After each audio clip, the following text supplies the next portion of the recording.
Quando surge galera da Papo de Porco, Duda por aqui, vou pedir pra você fazer o quê? Se inscrever na Papo de Porco, deixar o like que é muito importante, seguir a Papo de Porco e me seguir nas redes sociais para mais conteúdos aí do nosso Verdão.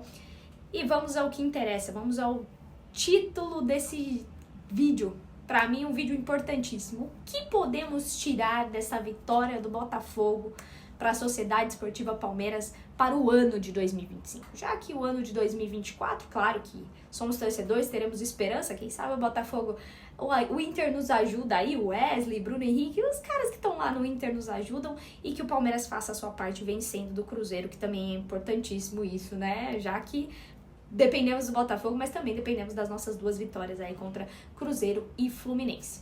Mas o que devemos tirar de coisas boas dessa vitória do Botafogo e desse planejamento que foi feito desde o ano passado, principalmente nesse time do Botafogo, que na minha visão passou-se muito longe da Sociedade Esportiva Palmeiras. Do Palmeiras, erros cometidos em 2023 que nós aqui, que estamos aqui dando cara a tapa, falamos várias vezes. E esses erros que em 2023 foram cometidos em 2024 seguiram da mesma forma e até pioraram. Sim, a gente tem que cobrar, porque o Palmeiras é um time que precisa estar sempre no topo, precisa estar sempre lá em cima e chegando a finais. Ah, a gente tá aí disputando o título do Campeonato Brasileiro? A gente tá, mas a gente precisa pensar que o time que era tão copeiro, tão cabeça fria e coração quente, simplesmente não chega numa semifinal de Libertadores, não tá nem competindo ao alto nível quando a gente realmente precisou nos mata-matas. A gente teve muitos problemas e muitas teimosias. Sim, teimosias do senhor Abel Ferreira. O ano passado, a gente pode comentar aí sobre o Boca, a eliminação do Boca, quando ele não colocou o Endrick pra jogar, a gente sabia que o moleque era diferente e ele foi diferente depois no Campeonato Brasileiro. E esse ano a gente vê a mesma teimosia em alguns jogadores, como o Rony, como próprios jogadores que... Pô, vou comentar do Rony porque todo mundo fala, né? Alguns jogadores que a gente sabe que não entregam 100% e que ele teima ainda. Naquela dobra de laterais, lembra? Porque eu até lembrei isso agora, essa dobra de laterais que a gente teve aí nos jogos decisivos, os jogos que a gente não jogou nada absolutamente contra Flamengo e Botafogo, fora de casa e dentro de casa a gente veio tentar fazer qualquer coisa pra conseguir. Esquema tático às vezes um pouco muito perdido e muito por conta da conta do Abel. Puxando um pouco a linha ainda mais pro Abel Ferreira, teve a questão de folgas. Sim, no momento mais decisivo do ano, que ele dizia que a gente não tinha calendário, que agora que a gente estava fora das Copas, da Libertadores e da Copa do Brasil, a gente conseguiria respirar, a gente conseguiria treinar mais. E não foi isso que aconteceu. A gente viu o Palmeiras em jogos muito maus depois das paradas de data FIFA e paradas porque a gente não tinha jogos das decisões aí da Copa do Brasil e Libertadores, inclusive. E o Palmeiras veio, voltou, jogou muito mal. Diz o Abel que queria tempo para treinar.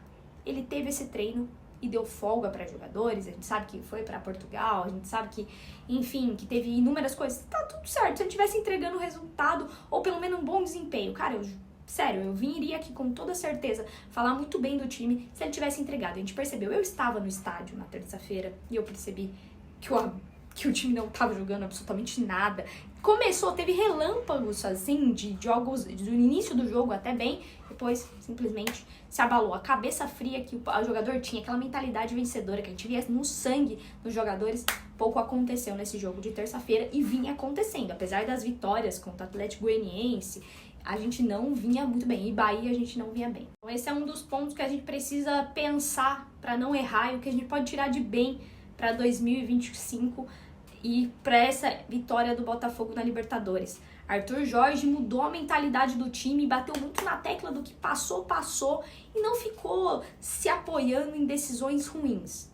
Agora a segunda, e para mim uma das mais importantes, é o John Textor e a Leila Pereira. A gente tem inúmeras coisas para falar mal do John Textor aqui, principalmente por questão do Brasileirão do ano passado.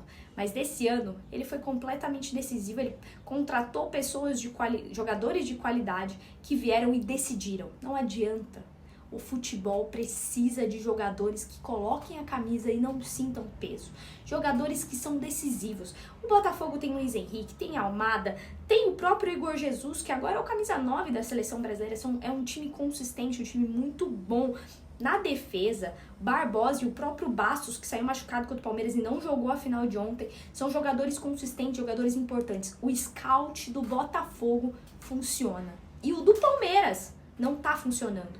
Ah, se é o treinador que pede esses jogadores ou não, a gente só entende que os nossos muitas vezes não estão funcionando. E a Leila? A Leila e Anderson Barros.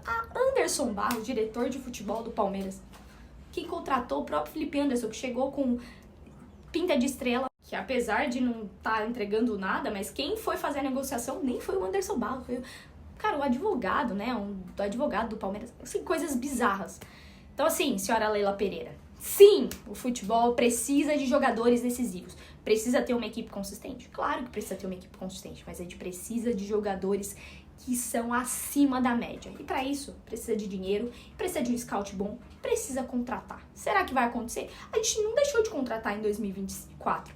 O problema são os nomes que chegaram, muitas vezes nomes que não entregaram absolutamente nada. E talvez esse nome entregue lá na frente. A gente não sabe o que vai acontecer, é futebol. O Flávio Lopes veio com essa pinta de que ia entregar e até agora, no momento decisivo, não entregou nada. O que será de nós em 2025? Comenta aqui embaixo, deixa nos comentários que eu quero ler os comentários de vocês. O que vocês esperam para 2025? Será mesmo que a gente vai focar nesses erros que a gente teve agora e o que a gente pode tirar aí, que eu falei pra vocês nesse vídeo, que a gente pode tirar de coisas boas dessa vitória do Botafogo na Libertadores? Tamo junto, galera. Avante palestra. Deixa o seu like, se inscreva.